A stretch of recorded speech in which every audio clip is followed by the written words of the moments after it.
Hello everyone, I am Riya Raizada and welcome to our channel Acadurgy. So today we will continue with our topic subject verb agreement. Okay, कुछ rules आज हम पढ़ेंगे इसके बारे में. These are very important rules and in rules से exam में questions हमेशा बनते ही हैं. So आपको इन rules को बहुत अच्छे से ध्यान में रखना है, दिमाग में रखना है, ठीक है. So first of all, when the subject joined by either or neither nor, ठीक है, जब आप दो सब्जेक्ट्स को either or या neither nor से ज्वाइन करते हो, the verb will be placed according to the preceding subject. Verb जो है उसके जस्ट पहले वाले सब्जेक्ट, मतलब उसके जस्ट पहले वाले सब्जेक्ट के अकॉर्डिंग ही प्लेस किया जाता है. जैसे कि neither you nor your dogs know how to behave, ठीक है. यहाँ पे जो है, जो सेकंड है वो डॉग्स है, ठीक है. जो प्रीसीडिंग सब्जेक्ट है वो डॉग्स है, जो कि प्लूरल है. इसलिए हमने यहाँ पे किसका इस्तेमाल किया, नो का इस्तेमाल किया instead of knows. Okay, knows आपका सिंगुलर हो जाता, बट अगर हमारा जो प्रीसीडिंग सब्जेक्ट है वर्ब से पहले वो क्या है, प्लूरल है. हमारा जो प्रीसीडिंग सब्जेक्ट है वर्ब से पहले वो प्लूरल है, वो डॉग्स है, इसलिए हमने यहाँ पे नो का इस्तेमाल किया, ठीक है.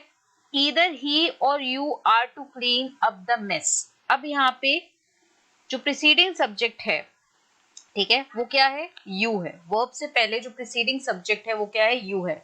और यू के साथ हमेशा हम किसका इस्तेमाल करते हैं, आर का इस्तेमाल करते हैं, ठीक है. Then neither you nor he is responsible for this, ठीक है.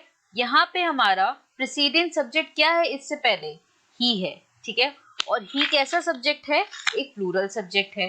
तो हम कैसे वर्ब का इस्तेमाल करेंगे, प्लूरल सॉरी सिंगुलर सब्जेक्ट है, तो हम कैसे वर्ब का इस्तेमाल करेंगे, सिंगुलर वर्ब का इस्तेमाल करेंगे. ओके, सो ही क्या है, एक सिंगुलर सब्जेक्ट है, और इसके साथ वर्ब भी कैसा ही इस्तेमाल होगा, सिंगुलर ही इस्तेमाल होगा. तो जिस केस में ईदर और नीदर नॉर का यूज आप कर देते हो, वहां पे हमेशा सिंगुलर सब्जेक्ट का इस्तेमाल किया जाता है, ठीक है. देन आता है when the percentage or a part of something is mentioned with plural meaning the plural verb is used, ठीक है.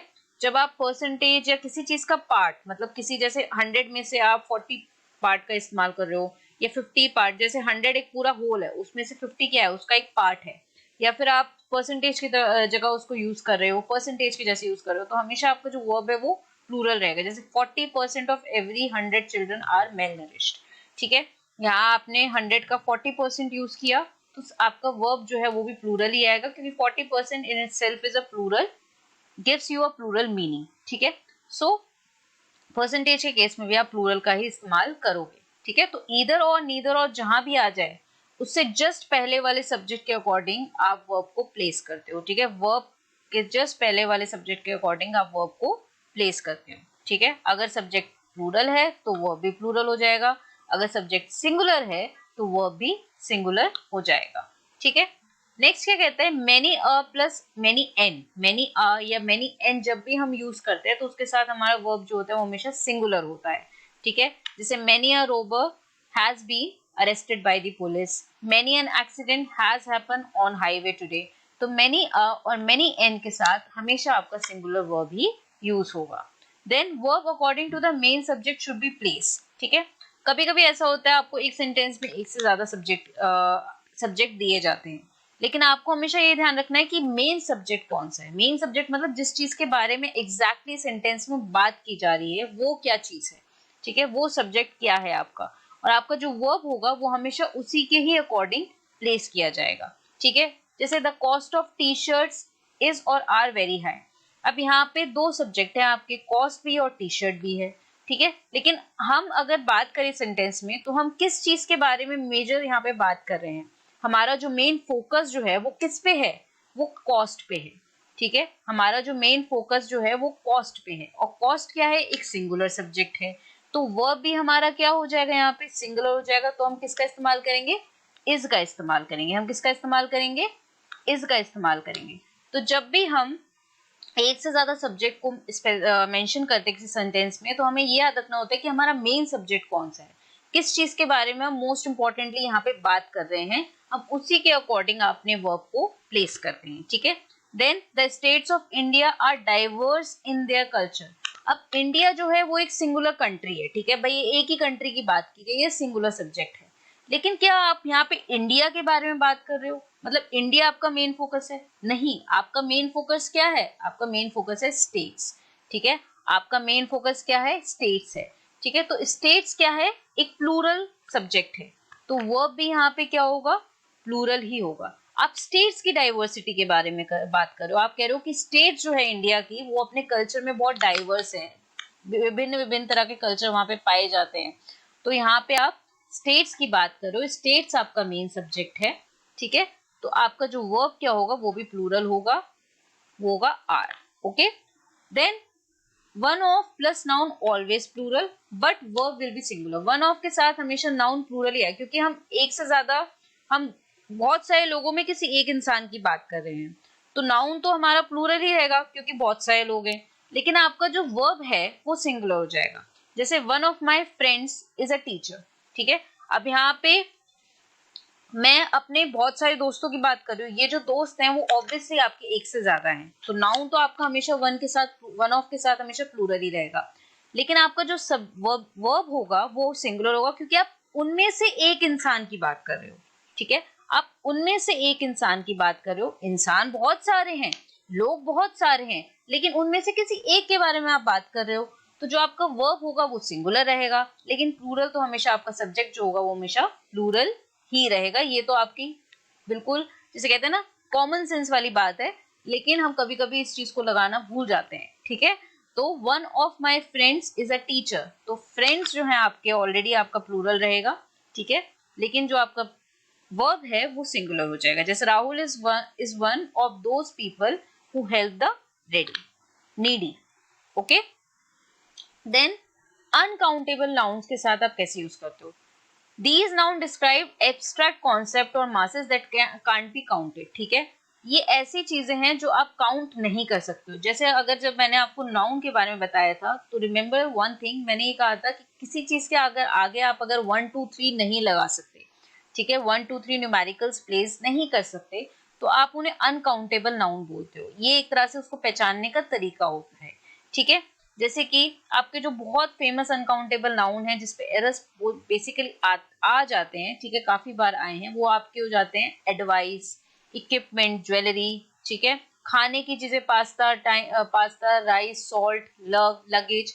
अगर इनके सामने आप ऐसे लगाओगे वन पास्ता, ठीक है, वन प्लेट पास्ता होता है ना हमेशा, ठीक है, वन प्लेट पास्ता होता है, हाफ प्लेट होता है, एक प्लेट होता है, ऐसे करके आप अगर आप मार्केट में भी जाते हो, मोमोज अगर आप खा रहे हो, ठीक है, तो आप वन मोमोज तो बोल सकते हो, लेकिन आप कैसे बोलते हो, भैया हाफ प्लेट मोमोज दे दो या एक प्लेट मोमोज दे दो, ठीक है।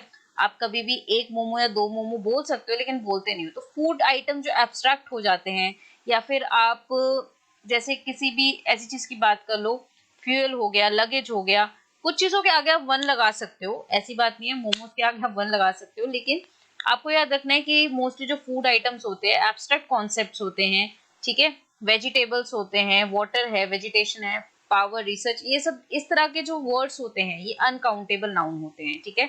इनके आगे आप वन नहीं लगा, 1 2 3 का मोस्टली अगर आप लगाओगे तो वो इतना सेंस नहीं बनाता, ठीक है। एक तो जानने पहचानने का तरीका है, हालांकि किसी किसी के आगे आप 1 2 3 लगाओगे तो it make sense, but you have to keep that in mind. तो कुछ अनकाउंटेबल नाउन होते हैं, दोज आर वेरी फेमस, जो कि आपके एग्जाम्स में आते हैं, advice, equipment, jewellery, pasta, aggression, assistance, beauty, bravery, bread, butter, ठीक है। आप हमेशा वन पीस ऑफ ब्रेड कहते हो, ठीक है, वन स्लाइस ऑफ ब्रेड कहते हो, ठीक है, इस तरह से बोलते हो आप। फ्रूट्स हो गए, गैसोलीन हो गया, मिल्क, शॉपिंग, वेल्थ, इससे भी ज्यादा हैं, इससे भी ज्यादा कई अनकाउंटेबल नाउन है जिसके साथ आप हमेशा सिंगुलर वर्ब का ही इस्तेमाल करोगे। This equipment is unusable, the research goes smoothly, water flows through the streets, ठीक है। तो यहाँ पे जितने भी है इक्विपमेंट, रिसर्च, वाटर, ये सब क्या है, ये अनकाउंटेबल नाउन है, और इसके साथ आप हमेशा सिंगुलर वर्ब का ही इस्तेमाल करोगे। सो ये आप किसी भी जनरल कॉमन ग्रामर की बुक में आप पढ़ सकते हो कि कौन कौन से अनकाउंटेबल नाउन होते हैं, थोड़ा सा उन्हें याद रखो, थोड़ा सा पढ़ते रहोगे तो दिमाग में रहेगा, ठीक है। देन आता है the collective noun refers to a group of people और things as a singular whole, ठीक है। कलेक्टिव नाउन का मतलब क्या होता है, जब हम किसी पर्टिकुलर ग्रुप को एक यूनिट की तरह रिप्रेजेंट करते हैं, कलेक्टिवली रिप्रेजेंट करते हैं, तो कलेक्टिव नाउन होता है, ठीक है। और इसके साथ हमेशा हम सिंगुलर का ही यूज करते हैं, सिंगुलर वर्ब का यूज करते हैं। For example This rule is somewhat flexible depending on whether you want to emphasize the action of the collective as a whole or the individual action of its members. ठीक है, for example committee हो गया, population हो गया, team हो गया, staff हो गया, ये ग्रुप है, ठीक है। यहाँ पे ऑब्वियसली एक से ज्यादा लोगों की बात की जा रही है, लेकिन उन एक से ज्यादा लोगों की बात एक सिंगल यूनिट की तरह की जा रही है, ठीक है, एक सिंगल यूनिट की तरह आप इन सब चीजों के बारे में बात कर रहे हो, ठीक है। जैसे the committee is unanimous on the issue, यहाँ पे जो कमेटी है वो एक सिंगल यूनिट को रिप्रेजेंट कर रही है, तो हमने इसके साथ सिंगुलर वर्ब लगा दिया। लेकिन अगर हम कहते हैं the members of the committee, अब यहाँ पे हमने कमेटी को डिवाइड कर दिया भाई उसके मेंबर्स में, हमने मेंबर्स को स्पेसिफाई कर दिया। अब मेंबर्स तो अपने आप में प्लूरल हो गया। अब यहाँ पे आप कमेटी को या सिंगल एक होल की तरह रिप्रेजेंट नहीं कर रहे हो, एक ग्रुप की तरह रिप्रेजेंट नहीं कर रहे हो, यू डाइवर्सिफाइड, यू डिवाइडेड, तो यहाँ पे आपका जो वर्ब हो जाएगा वो भी जो हो जाएगा आपका प्लूरल हो जाएगा, ठीक है। सो जब कमेटी को हम एक सिंगल यूनिट की तरह रिप्रेजेंट कर रहे हैं, पॉपुलेशन को, टीम को कलेक्टिवली हम रिप्रेजेंट कर रहे हैं, तो हम वर्ब जो है सिंगुलर लगाएंगे। जब हम उसको ब्रेक कर देते हैं मेंबर्स वगैरह यूज करके, तो हम उसको क्या कर देते हैं, प्लूरल वर्ब के साथ यूज करते हैं। Again the committee are divided, अब यहाँ पे तो भाई कमेटी ऑलरेडी डिवाइड हो गई, and there is bitterness among the members, ठीक है।